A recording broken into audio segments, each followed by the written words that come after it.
Welcome back to Character Select. My name is Tyler, and with me today is... Malhavoc, how you guys doing? Yeah, we are back at Sorcery 2 after a long break. It Yeah. was November since we last played, I believe, and we are in a prison. You played dice with a dude who kept his eyes closed, and he knocked you out and put you in jail. Yep, stuck me in a cell with some other dude. Other dude, we got 7 stamina, 1 gold, our spell book, a cane, 1 gold piece, a badge of the 7th Noble, +2 sword, a leather gauntlet, a bunch of crap for stuff. We got 4 spell bombs. Stuff. Now, since we do have 2 clues. Yeah, poem, we have... And Horga's 3 eyes. Alrighty. Okay, so we are stuck in prison. Yep. And I guess we will go ahead and get into it. You pick yourself to your feet and dust yourself down. Apologies, friend. You say to your cellmate, it is an elven, but he seems worn out and exhausted. The creature nods to you. Welcome into my little world, he replies. Who are you? Whoops. Oh, what is this place? You ask. This is the jail of the Red Eyes, the elven says. There's one outside, and he points at the guard, whose face, with eyes closed, fills the tiny porthole. From the sounds coming through the walls, this is one of several cells, all side by side. You hear snores, shouts, and screams coming through the stonework. Who are you? You ask. My name on the outside hardly seems to matter, the elven replies with a smile. My name in here is number 6. And that will be your name, too. He points a bony finger. It's written on the door, see? The cell is empty except for a bucket. Murmuring an apology, the elven uses what it is for. Why are you here? You know, the elven replies with a sigh of some passion, I've asked myself that every night since I was arrested, months ago. I still can't figure it out. I didn't do anything to upset these people, and my only idea is that the Red Eyes aren't happy unless they've got someone locked away. He smiles thinly. I mean, now you're here, they'll let me go. Do you think so? No, I don't. You're an elven. You say. I've not met your kind before, but I know of you. He shrugs. Elvens are pretty annoying creatures, he says. That's not what they locked me up for. The smell from the bucket in the corner of the room is quite terrible. How can we escape? You ask. Escape? The elven laughs. There's a way to escape. Do you think I would be here? And do you think I haven't tried? I'm an elven. We're not known for sitting still. And it's true, even as he talks to you, he's constantly fidgeting.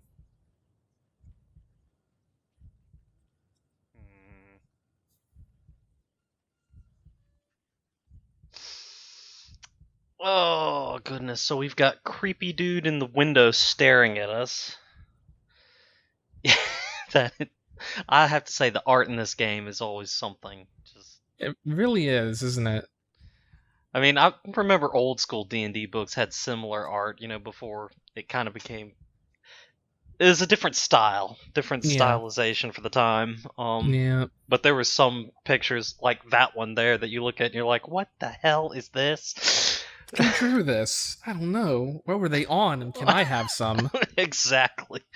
Well, it's like, and you talk about elvens in this game, where now in D&D it's like elves, which are graceful creatures. In this, they're annoying little bastards.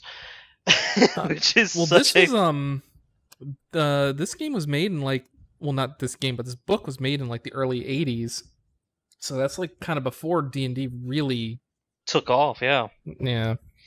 Well, it was before the popularized graceful elves kind of hit mainstream. It was more along the lines of the Fae influenced elves, tricksters, shenanigans. Well, I mean, they had Lord of the Rings.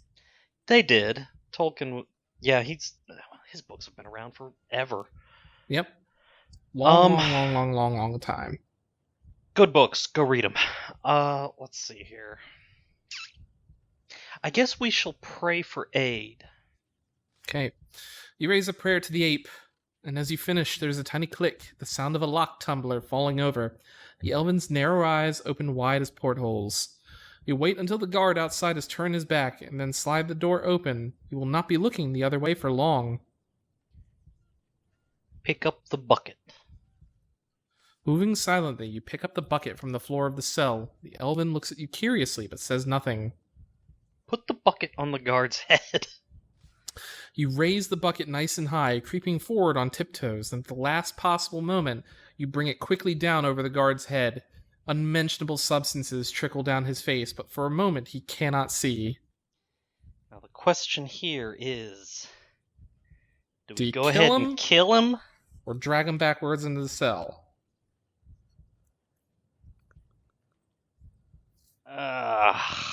Let's drag him back into the cell. Between you, you grab the guard's arms and drag him backwards into the cell. Excellent, hisses the elven. Now to get us out of this place. He rushes toward the door. Search the guard. You search the guard and recover the key to the cell, along with a couple gold pieces. Quickly, hisses the elven from the doorway. You dive out into the corridor and slam the door behind you. Lock the door. Moving quickly, you lock the door with the copper key. Run for it, the elven cries, and he's right. Inside the cell, the guard has got the bucket off his head and has moved to the window. You hurtle around the corner just as a beam of fire explodes off the wall behind you. You hear him rattling the door to the cell, but it seems he cannot open it.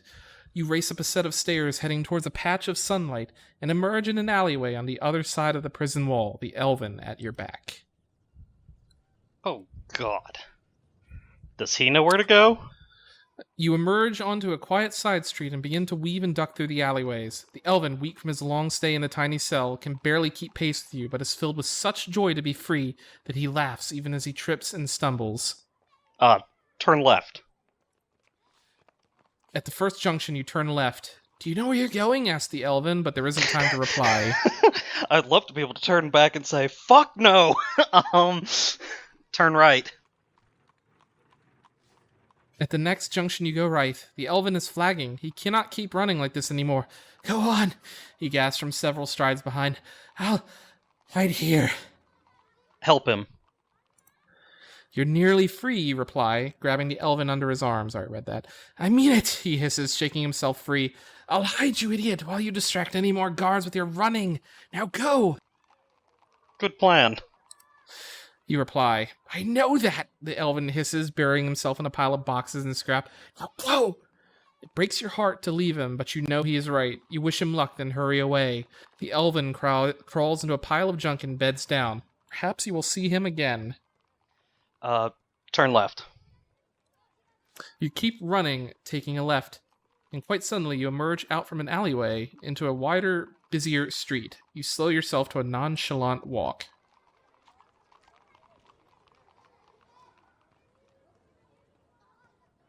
Oh God, what the hell are those? The road turns and heads roughly southeast once more, but you have been spotted. A group of young orclings are scurrying towards you. Jesus, that... God, I swear to God, some of this art... What the fuck are those? They're orclings, of course. Yeah. But, like, how big are they? Are they just, like... I look at those and I almost see, like, Warhammer grots. Like, the little itty-bitty, like, waddling things. Right. Jesus. Alright, I guess wait for them to reach me? You stop and wait for them to reach. Hello, they pipe. 1 gold piece for our bellies. One demonstrates, pointing to an open gob which lacks teeth, and you notice also lacks a tongue. Their hands poke at you and push outwards, hoping for a donation. I'll give them a piece of gold. You hand a coin to the nearest one. The orclings fall about themselves immediately, squabbling over it. Try to talk to them. You Now catch one of the orclings by the arm. Oh yeah, go ahead. Yeah, now I get something from you. The orcling gulps. Where have you all come from? You ask. We just had a lesson with our teacher Lorag, the orcling answers. He lives up this road. Helpfully, he points for you. The orclings squabble and shove one another aside. Who is Lorag? Well, he's our teacher, the Orkling answers, as though your question was stupid and obvious. He's a great scholar, too. You swat away a little Orkling whose hand has mysteriously found its way into your backpack. Enough talking. Time to go. You gently move the Orklings aside so you can continue along your path. But despite your gift, the little creatures are crowding in close, their hands mauling at your backpack. Either they are playing or they are trying to steal from you. I'll get Lorag on you. You shout. That gives them a moment's pause. The little pests hang back a little, giggling and shoving at each other. Alright.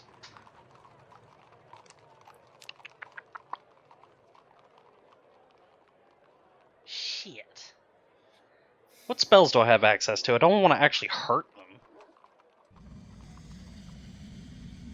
them. Let's see, we got Gob, which summons a goblin, but we don't have goblin's teeth. We got Dud, the illusion of treasure. That could work. We already did Gob. We got Tell, which reads minds. And 6, which multiplies you. Let's do Dud.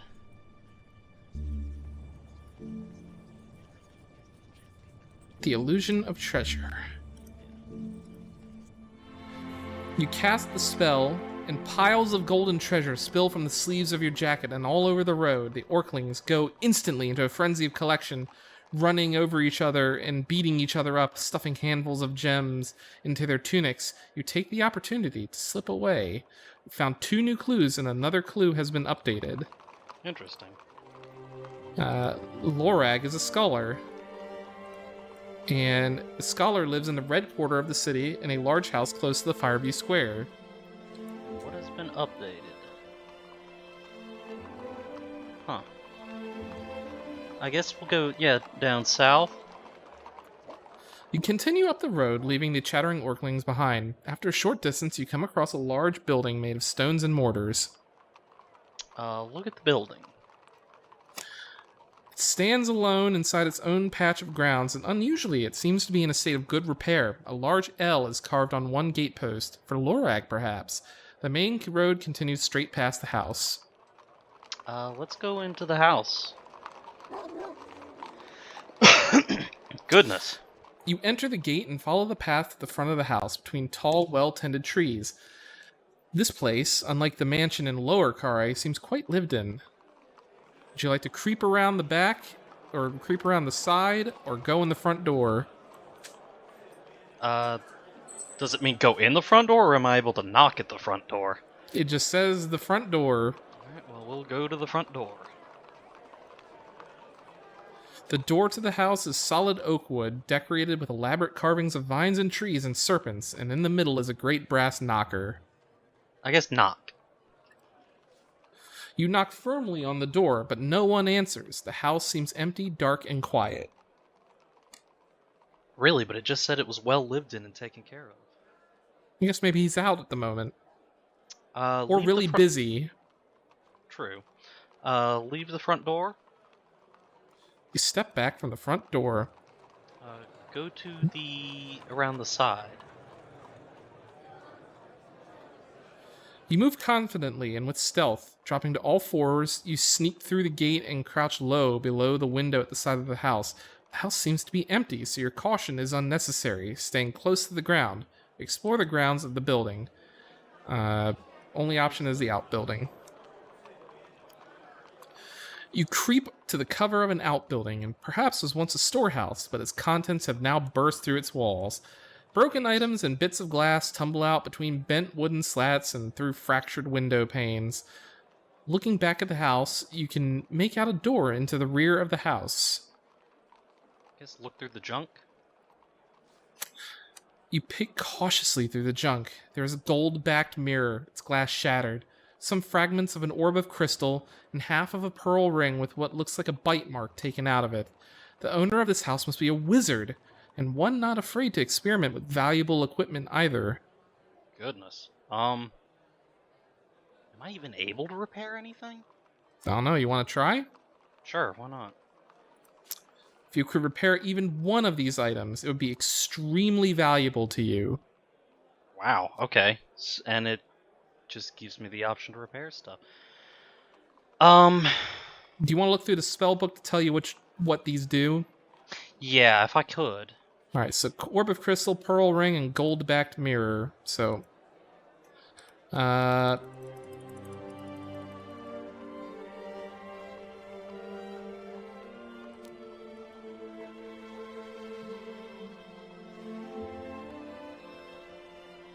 Kin needs a gold-backed mirror. Makes a copy of a creature. Pearl Ring gives you Yaz, which makes you invisible.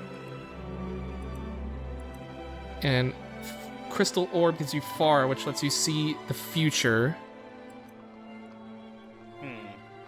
Go back to the future one real quick. Whoops. Just wanted to read it a little more closely. And very little control on what will be seen. And the Pearl Ring, or the invisibility spell. Oh. Yes, less intelligent creatures will only be partially convinced. Creatures with ears will still be able to hear the caster when they move. Alright. Goodness, so many options there. And the gold-backed mirror did the, let's see. Duplicate thing. Duplicate and enemy. I guess let's repair the ring. It seems like that would be the most useful. Like, immediately. I mean, I do like the idea of seeing into the future, but... Okay, you pick up the piece of the ring. There really are tooth marks in it. Something has eaten the pearl itself, or perhaps they ate the person wearing the ring and spat this part out. Either way, it is incomplete and cannot be repaired. Ah, bummer. I guess try to repair the crystal. You lift the crystal shard from the junk cautiously. Once this orb would have contained swirling depths and deep fog and allowed the user to cast a spell of foreshadowing. But for now it is good for nothing. Most of it is missing. You fling it aside. Alright, then repair the mirror. You lift the gold-backed mirror carefully out of the pile. The glass is cracked, but none of it seems to have fallen out of the frame, which means you may well be able to repair it.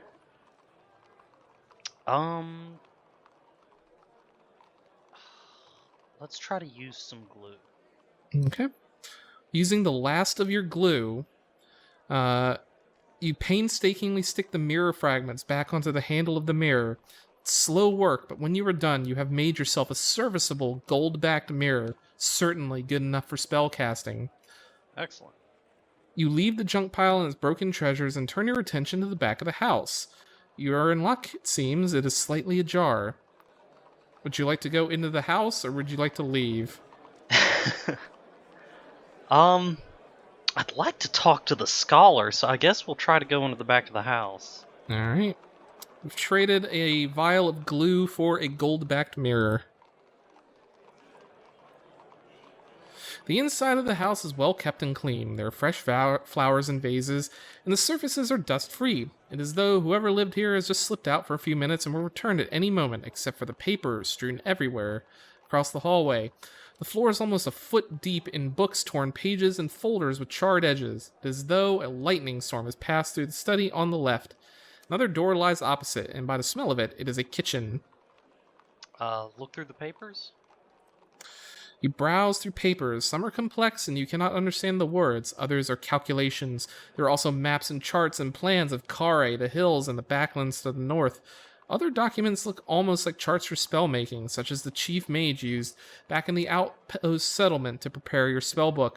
Whoever lived here was clearly a scholar of some great wisdom and most likely a wizard as well. Exploring doesn't seem like a good idea, somehow. Yeah, let's not explore them. Would you like to go into the study, the kitchen, or leave? Let's leave. I don't want to get fried by some crazy wizard. Yep. You have explored enough. You leave the house and return to the street outside.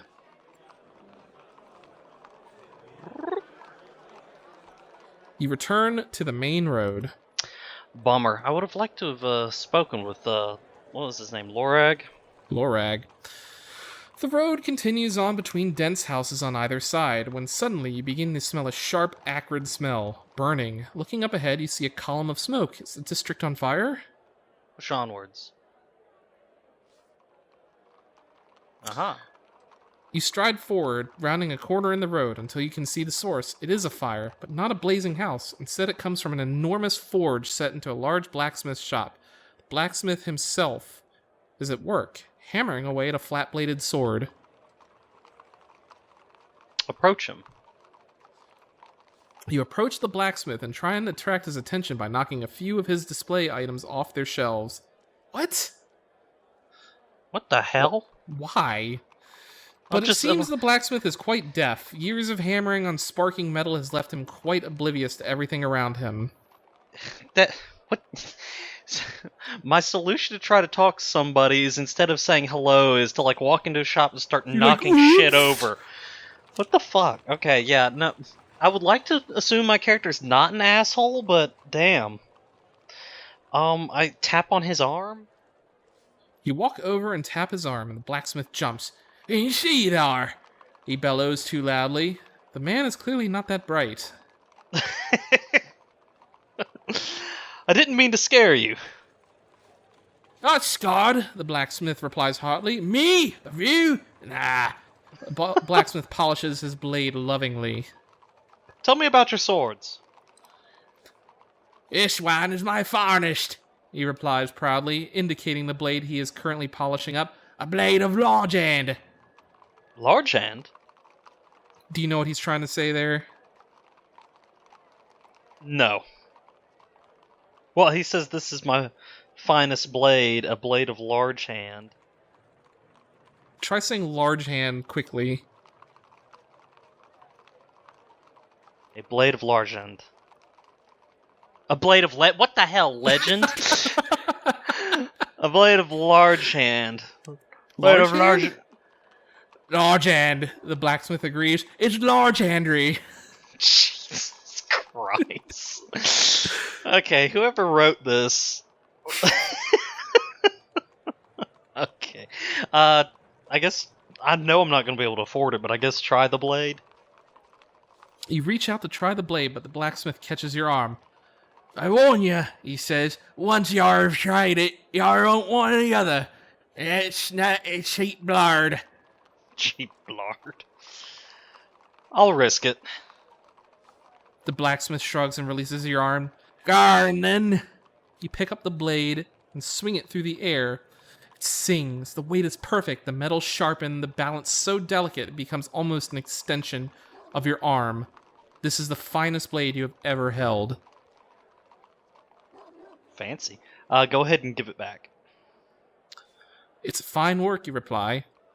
The blacksmith nods and takes the blade back with loving care. "You'll find its owner soon enough, I'm sure." I need directions to the north gate. The blacksmith raises one finger and points along the road. "Keep going north," he replies. "There's nothing there, just the dead people." You mean the graveyard? "Aye," he answers. "And the dead people, funny things.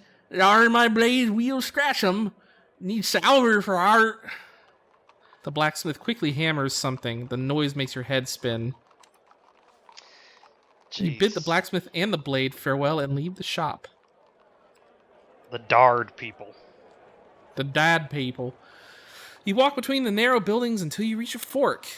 To the left, the road continues towards some kind of bustling market, and while the right, it leads down a shorter street. In the center of the fork is a great bronze statue with some kind of pot at its feet. Look at the statue. The statue is of a giant brute wielding a club, and at its feet is a large pot filled with gold pieces. This must be one of Kare's many gods, with the pot intended for worshippers making offerings, though none of the passing creatures seem to be throwing any in. I wish I could see the picture more. It's not... Is it not a Korog, the three-eyed? No, it's just a dude with spikes on his head. Yeah. Alright, scroll back down. It doesn't mention three eyes for one thing. Look down the short street. Looking down the short street to the right, you see a sign above a doorway reading The Gambling Halls of Vlada. Several seedy-looking creatures mill about on the steps. Cheerful creatures go in, and miserable-looking ones come out. Had enough gambling, because the last time I gambled, I got laser punched from like some red-eyed, creepy old man and thrown in prison. Yeah, but wasn't that just like randomly on the street? Yeah, it was just randomly on the street, but like I walked up to him to like greet him because other people were like chatting with him, and he said, "Hey, you want to play dice?" And I said, "Not particularly." And he's like, "Okay, cool, laser eye punch," and threw me in jail. Well, then you didn't play dice with him. I want to avoid dice now, because Jesus. Well, maybe you can make some money because he got 2 gold. Yeah, but if I run out of gold, yeah, what else is there? Okay, so we've got the Fallen Quarter. So we got the statue, we got to go back through the arch, this big square here, and we can go down this left fork to what looks like a market. Or the Halls of Vlada. Let's... I don't know, either the statue or the... I do kind of want to go to the Halls of... You know what, we're going to go to the Halls of Vlada. We'll give it a shot. Going through the Halls of Vlada. Because if we can earn some money, that would be great. You enter the shade of a long hall filled with bodies and smoke, but strangely silent. No one is speaking, and the only noise is a constant rattling of dice, which rolls around the raftered ceiling like thunder. Only the occasional cheer and chorus breaks the mood. By the doors, a booth and the gaming tables are out in the main hall. A great cheer goes up from one of the tables. I guess go to the booth? Some long tables there. Yeah, those are big-ass tables. You go over to the booth, where a Savin lady is handing out gambling chips. She smiles at you. "Welcome, sir," she croons in a voice which sounds like a crocodile pretending to be a songbird. "How much can I get you?" What's the game? The lady laughs at you. "What else?" she replies. "Swindle stones. Do you know how to play?" I seem to recall us playing Swindle Stones earlier. We've done it a few times. Yeah. You remember how to play? Because I seem do. to recall you being the one doing the playing. Yep. Of course we remember how to play. I could hardly be in Kari for a day and not know. Yeah, no kidding. "No," she replies. Then she drops her voice down low. "Do you find the players here quite good?" How much should I take? How much should I take? You ask. I'm new here. "Oh," she purrs. "We love new players at the Halls of Vlada. You give us all your gold. No real money is allowed on the premises. Then when you leave, we give you what you've still got. I mean, what you've won. It's very simple." So standard gambling casino rules. Yeah, you trade it in for chips, and then when you leave, you trade the chips for money. Yeah, provided they actually give you the money, but, you know. Well. This is Kare. Port of Thieves. It's not the Port of Thieves, it's a city port of traps. City Port of Traps. Yeah, traps. There are a lot of thieves in there, so... I guess Anyway. we'll go ahead and give her my gold. Alright. Give it a shot. You hand over all your money, and the Svin lady counts it out slowly and meticulously. 1, 2, 2... and then hands over 2 chips. As though she was not very good at counting. Then she hands over 2 chips. "Have fun," she says cheerfully, gesturing to the gaming floor.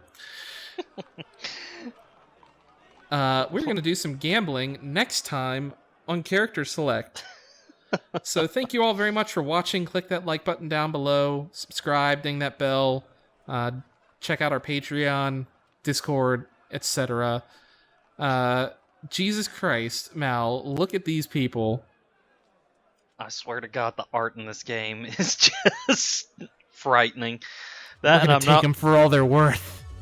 Well, yeah, provided the lady's able to count out our winnings properly when we leave. I have a feeling there'll be some corrections needing to be had. Maybe. We will see.